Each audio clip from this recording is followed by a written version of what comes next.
Hi, everyone. Judge Andrew Napolitano here for Judging Freedom. Today is Monday, April 22nd, 2024. Colonel Douglas Macgregor joins us now. Colonel, thank you very much for your time. Colonel, over the weekend, the Congress of the United States voted to send $61 billion to Ukraine, $20 billion, which is $11 billion more than had been advertised, to the Israelis, $5 billion to the Taiwanese, and they made it easier for America's spy agencies to spy on ordinary Americans without suspicion and without warrants. Does anybody care about the Constitution anymore? Judge, I don't think they do. I think we live in a post-constitutional society, sadly.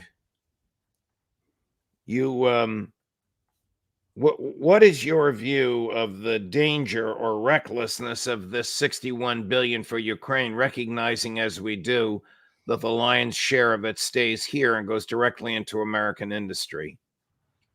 Judge, I think to a large extent you've answered your own question.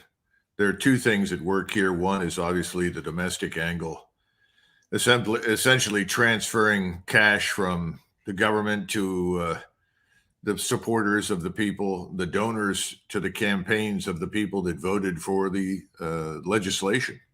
Effectively standing up and waving the Ukrainian flag as a signal that I got your message, received your re-election campaign contribution, much appreciated. That's about it. As far as Ukraine is concerned, whatever shows up to Ukraine, as Ambassador Burns and the CIA pointed out some time ago, most of it will disappear into bank accounts around the world for Mr. Zelensky and his little band of men who have been robbing the place blind since they came into power. I imagine some of it will go to pay what's left of the Ukrainian army, which isn't very much, and to sustain what's left of the administration. I think the hope is that somehow or another, this will conceal the complete and utter destruction of the Ukrainian nation, which is already well underway and sadly is going to continue through the summer. Let me show you a visual example of how misguided the Congress is, how childlike and how absurd it can be. This is the moment on the floor of the House of Representatives when the vote was tallied, and the person in the speaker's chair was not the speaker, it's just whoever was chosen to preside at that moment, declared that the legislation had passed. I'm sure you'll be able to see what's in the hands of many members of Congress, which, of course, is a violation of federal law. I missed it, but thank you. Okay. The House will be in order. The House will be in order. The chair would remind my colleagues to observe proper decorum. Flag waving on the floor is not appropriate. The House will be in order. Without objection, a motion to reconsider is laid on the table. For what purpose does the gentleman from Florida rise? I said, no. The gentlewoman from Florida. Stand up. Put them in a stand flag. Okay. The gentlewoman is not recognized. Colleagues, no, I'm going to. The House will be in order. That was a Republican congresswoman from Florida who voted against the legislation, expressing her anger and fury at the childishness of these Republicans. There were some Democrats who did it as well, waving Ukrainian flags on the floor. Do these people have any idea? How would you know? But do you think they have any idea the harm they're causing by this? Probably not, but I'm also convinced that they're not terribly concerned one way or the other. Yes, you're right.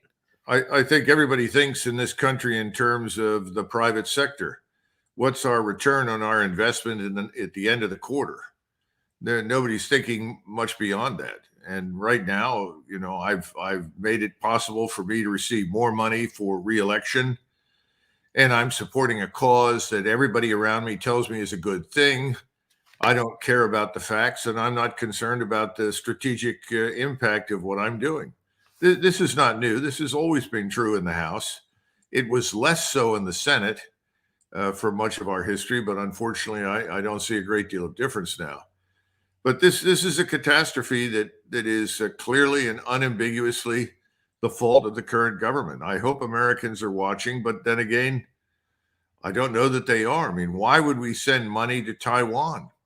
And given the fact that you have all of the international community, as well as millions of Americans who are questioning the wisdom of underwriting Israel's policy of mass murder and expulsion in Gaza, and are beginning to worry finally about the potential for a war in that region to blow up and include the use of nuclear weapons, they may well ask, why are we sending even more cash now? Why are we not reining the Israelis in? Is this a good thing for America? And I think the answer is obvious. It's not a good thing for America. Colonel, there was no serious debate about any of this. It was just a vote, maybe a few statements here and a few statements there by the chairs of the committees that authorized this. Here's President Zelensky. This is cut number 3, Chris, on Meet the Press yesterday, being asked if the chance, she must have taped this before the vote, if the chance of victory goes up if Congress authorizes the weapons that he expects to get. I think this support will really strengthen the armed forces of Ukraine. And we will have a chance for victory if Ukraine really gets the weapons system, which we need so much, which the thousands of soldiers need so much. Isn't victory impossible for Ukraine at this point without the miraculous appearance of an army of 1 million men? There's no chance at all. I mean, he hasn't got the personnel, in other words, the people that are trained and armed to do anything. And he can deliver more arms, and he still lacks the human capital. Right now, estimates are that 600,000 Ukrainians have been killed in this war. I'm talking about soldiers. And again, you lose the majority of your force when you're in full retreat, when things collapse. That's when you take most of your casualties. You don't take them when you have an organized structure in place and trained and well-led troops. But when things fall apart and collapse, that's when the losses occur. I don't know what else we expected him to say. He's certainly not going to tell the truth. He's got to say, oh, this will be terribly helpful, but he caveats it by at least arguing that, well, if I don't get these things quickly, it probably won't make a lot of difference. I mean, that's the implication of his statement. Truth is, none of it's going to work. Well, here she asks him, this is cut number 4, Chris, if he's going to ask for more money a year from now. Colonel, before we go to this, is he going to be around a year from now? No. Absolutely not. Here's what he says. President Zelensky, can you give Americans a sense of the timeline? Will you still need as much aid this time next year? Or do you think you can turn the corner on Russia? The decision to supply F-16 fighter jets to Ukraine, we've had it a year ago. 1 year ago, we got the positive response. Ukraine should receive these fighter jets so that not only air defense protects the sky, but we also have modern jets. A year has passed, we still don't have the jets in Ukraine. So it's very difficult to do any forecast. I would like us to be open and very, very specific. From the moment we get our hands on these weapon systems, well, from that moment, we can talk about the timeline. This is exactly what you told us as how long it would take for them to train people to use the F-16s. Those things were authorized more than a year ago, and they're not there yet. I don't think this current tranche identifies exactly what's coming, and who knows what, if anything, is coming, or if it isn't all just intended to enrich the donor class here in the U.S. Well, let's keep something else in mind too, Judge. I realize that this government in Washington, speaking as it does for the American people, has effectively said that it rejects any relationship with Moscow on the basis of conditions that we do not set. In other words, unless the Russians all agree to adopt whatever we tell them is appropriate for their society and for their government, unless they remove the people that currently govern them, unless they put their arms down, join hands, and sing Kumbaya with us, we can't get along with the Russians. Well, sending this kind of money towards Ukraine at this stage signals to the Russians that any hope of a relationship with Washington is dead. And that's why Foreign Minister Lavrov, within the last 48 hours, was interviewed and asked what would happen if there were negotiations and whether or not Moscow was still receptive to negotiations. And he said, yes, we will be receptive to negotiations, but keep in mind two things. First of all, just because we negotiate, we will not stop fighting. We will continue until we have achieved all of our objectives militarily. And then secondly, and very importantly, we are not going to cease hostilities for even a brief period of time because we know that we are going to hold what we've won. Effectively, the facts on the ground have changed, and we are no longer willing to talk about trades in what kind of territory we're willing to surrender to you in order to have peace. Right. It's over. And we've made fools out of ourselves. And worst of all, we've made fools out of NATO. NATO looks weak and stupid. The Ukrainian state is ruined. Whatever emerges after this will be a rump state. And that rump state will effectively be a demilitarized zone, a DMZ.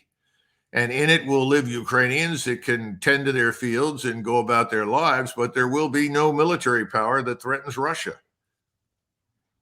Colonel, I think we've been through this before, but what was Putin's rationale for moving troops into Ukraine? And wouldn't that rationale apply in the West as well? No, in Western Ukraine, I think his argument. I meant to the United States.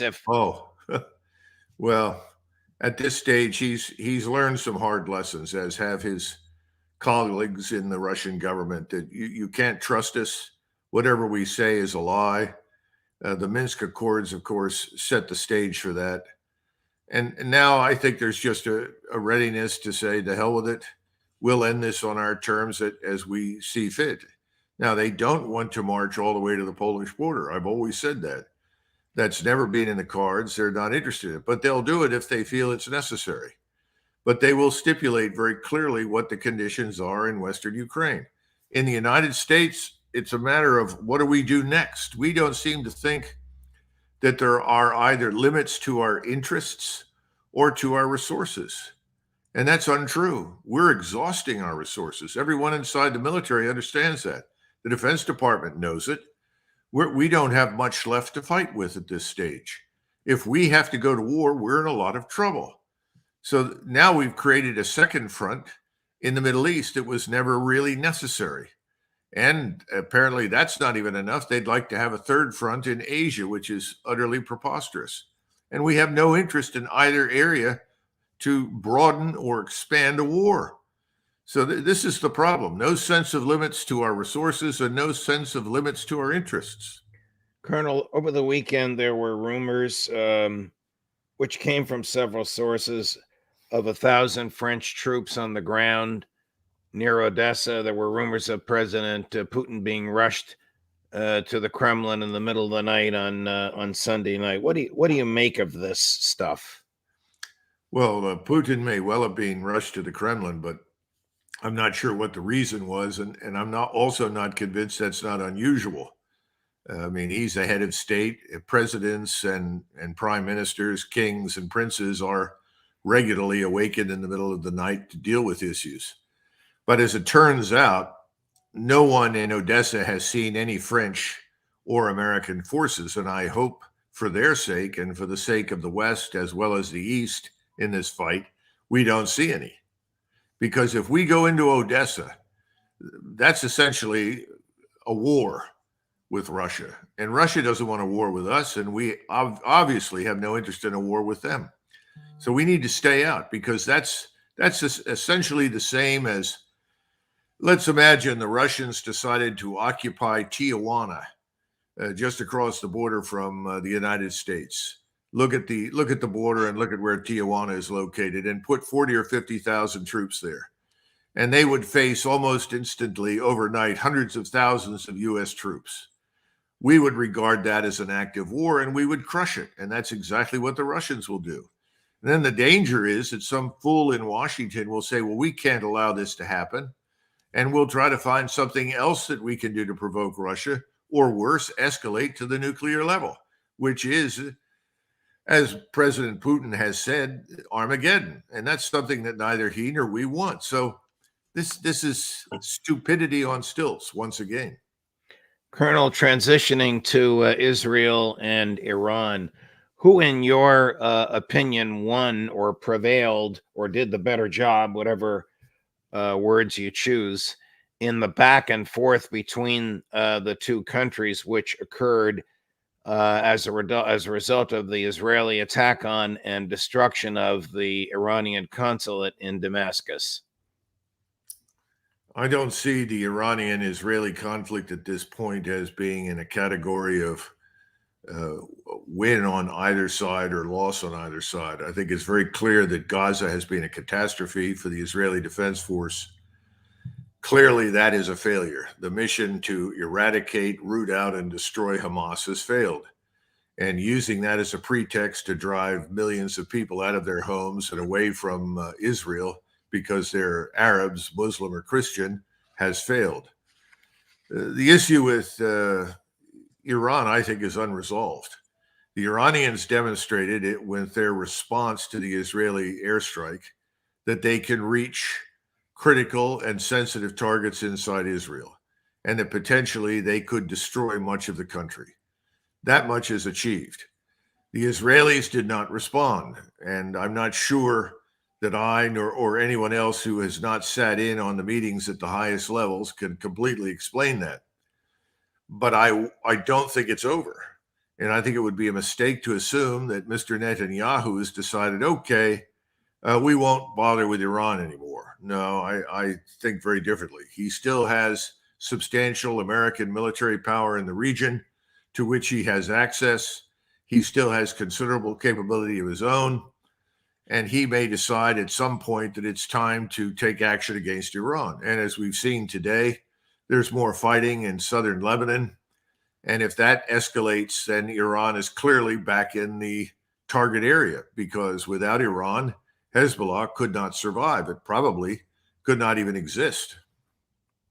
Talking about Hezbollah, here's John Sowers, who's the former head of MI6, with some very interesting advice to Prime Minister Netanyahu, basically saying, why don't you just leave Gaza and declare it a victory, even though you didn't win, and concentrate your efforts on Hezbollah? Well, listen to this. Very interesting. Cut number 9, Chris. This general is saying that you have to finish the job in Gaza. I'm not so sure about that, actually. I think Israel succeeded in reducing Gaza to rubble. Is that a success? Well, exactly. That's not exactly a success. They haven't secured the release of the remaining hostages who are still alive. They haven't killed the Hamas commanders. They've caused enormous amounts of humanitarian suffering. Frankly, I think from the Israeli point of view, they can change the subject. They can switch to Iran and Hezbollah and just call it a day in Gaza. I think that is conceivable. But the alternative, Christiane, is if the Israelis do go back in a big way into Rafah to take on the last of the Hamas battalions. Yes, there's a security logic to it, but will they actually achieve any more than they've achieved already? Can they achieve any more than they've achieved already? Colonel? I think that Mr. Netanyahu recognizes that they have thus far failed in Gaza. And remember that the ultimate goal or objective was not simply to destroy Hamas. That was a useful excuse. You cannot have Israel from Jordan to the sea unless you can drive the Arabs that live on the remaining lands that are technically either within Israel or immediately adjacent to it, out of their homes, out of their towns, away from their farms, and into neighboring states. So if he doesn't do that, how does he get settlers, Israeli settlers, Israeli homeowners Israeli occupants, inhabitants, to go back to the places where they formerly lived in southern Israel. Well, he can't do that. The same holds true for northern Israel. But I would disagree with the intelligence chief, and I would argue that Gaza should be finished in some way. I would not do what Mr. Netanyahu has done. Obviously, I would seek some sort of alternative solution. But the notion of expanding the war to Hezbollah, a force that is not going to easily be defeated and could conceivably bring in Iran once again into the fight, is disastrous. It's very reminiscent of the decision to turn on the Soviet Union, with Great Britain sitting in the rear of the German Empire. Impossible. As long as Britain remained the unsinkable aircraft carrier, why would you take on the Soviet Union? It's foolhardy and stupid. And I think the same thing is true for Hezbollah. If Israel takes on Hezbollah and Iran gets involved, what does Putin do? Well, that's another factor in this equation. It's more than just a factor. It's a critical variable. Mr. Putin holds all the cards strategically behind the scenes in the Middle East right now. He's widely respected. He's always counseled restraint, patience, and in general, the people in the region have taken his advice on board. He's held in very high esteem, as is Russia right now. In fact, if you look at it from the standpoint of a branding exercise, our brand is severely damaged. We look ridiculous, and Russia's brand is very strong and looks very, very appealing. I think that Mr. Putin, by placing additional Russian troops in Syria, having put Russian forces in the Red Sea and the Indian Ocean, as well as in the Mediterranean, has made it very clear how he feels and what he's prepared to do if, in fact, we and the Israelis decide to take on Iran. And that's why I say the notion of turning on Hezbollah right now makes a future collision with Iran inevitable. Why would you do that if you're interested in, first and foremost, ridding your country of Hamas? Well, I think Hamas is important, but it's a sideshow to Mr. Netanyahu. He wants his entire country to be, quote unquote, Arab free. In order to achieve that end, he's got to defeat all of Israel's opponents in the region. That means a regional war. He can't do that without American support. Here's John Sowers again arguing for the two-state solution, cut number 10. I think Hamas will be able to reconstitute its military forces. There'll be plenty of volunteers for Hamas battalions emerging out of this conflict. And the only real answer to both Gaza and the West Bank is to have an authoritative Palestinian leadership which takes responsibility for those territories in the concept of a context of working towards a Palestinian state, which lives alongside a secure and peaceful Israel. Isn't that effectively impossible with the current leadership of the Israeli government and the attitude of the Israeli people post-October 7th? Absolutely. Mr. Netanyahu has the backing of 80 to 85% of his population when it comes to this issue of the two-state solution. A Palestinian state on the borders of Israel, or containing or embracing parts of Israel, is, from the vantage point of the Israelis, the equivalent of setting up an organized crime state that will hold a knife to the throat of Jews in Israel in perpetuity. Remember, all of this is about vanquishing the enemies, the opponents of Israel, and destroying anyone who in their minds challenges or threatens Jews. That's why you continually hear in the American and Western press anyone who fails to support Israel unconditionally being called an anti-Semite. They have tried to identify anti-Semitism with being anti-Israeli. And so the idea of a separate, distinct state that legitimates the Arabs that live in Palestine in any way, shape, or form as deserving of such a state is unacceptable. They won't do it. So I think he's delusional.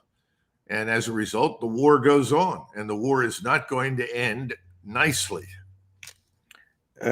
Colonel, in the last 48 hours, Columbia University and Yale University have suspended their live classes. They're all online. Harvard University has closed Harvard Yard. Columbia University has invited the New York City police onto the campus to arrest demonstrators. Nobody's been accused of violence. They're just accused of trespassing. Everybody who's been arrested is arguing from the river to the sea, Palestine should be free. Okay. Are you concerned about the freedom of speech in America, Colonel? Oh, of course. I think the Bill of Rights in this country has been abused, if not widely ignored, in too many places. And across the country, we have people sitting in jail who were arrested, charged, and ultimately sentenced unfairly and unjustly, in my judgment, on the basis of January 6th. It's outrageous. And at the same time, we have justices all over the country releasing criminals into the streets. It doesn't make any sense. The world is turned upside down. And again, this goes back to the idea that you cannot attack, you cannot challenge anyone who takes the position that Israel is right and the rest of the world is wrong. And that's simply inconsistent with the Bill of Rights, and it violates everything that we historically have stood for. Remember, I think it was Jefferson who said, "I may not agree with you, but I will fight to the death for your right to disagree." That's been one of the things that separated us from so many other countries around the world for hundreds of years. We seem to have jettisoned that. Now we are passing legislation that creates categories of protected people. This is not good for national cohesion. It's not good for American society. I don't think it's good for Israel, frankly, but more important, I think it harms Jews all over the United States and the Western world. Before we go, I'd like to go back to something you mentioned earlier, which is scary, actually, and that is and correct me if I'm mischaracterizing what you said, Colonel. We have given away so much of our substantial military equipment we might not have available for us what we might need if, God forbid, we need it. Okay. That's absolutely right. And you look at the loss rates in terms of equipment and people in the war between Ukraine and Russia. We neither have the soldiers, sailors, airmen, and Marines on active duty to withstand those losses, nor do we have the backlog of stored equipment that could be opened and then rapidly redistributed to replace losses on the battlefield. What we've done is that we've sent almost everything we have across the sea to Ukraine. And now we've done the same thing with ammunition, particularly precision-guided missiles and precision-guided artillery, as well as spare parts to Israel. If we are suddenly called upon to fight a major war that would require us to fight on land, Americans need to understand that, contrary to popular belief, wars are generally not decided at sea or in the air. They're decided on land. And right now, we don't have the force structure, nor do we have the depth in the force to fight a major war on land anywhere. Perhaps in Texas against Mexico, but that's about it. I realize the constitutional system provides for civilian control of the military, and that's a positive good. But do the people that wear the uniform understand and appreciate the dangers of the depletion of ammunition and equipment? You know, I think they do, but they lived in a world where nothing they did seemed to matter for so long that I think they decided this doesn't matter either. I would compare it to the way we treat the national sovereign debt. People are raising the debt issue all the time. I think we're at 35 trillion now and climbing, and saying it doesn't matter. It doesn't make any difference.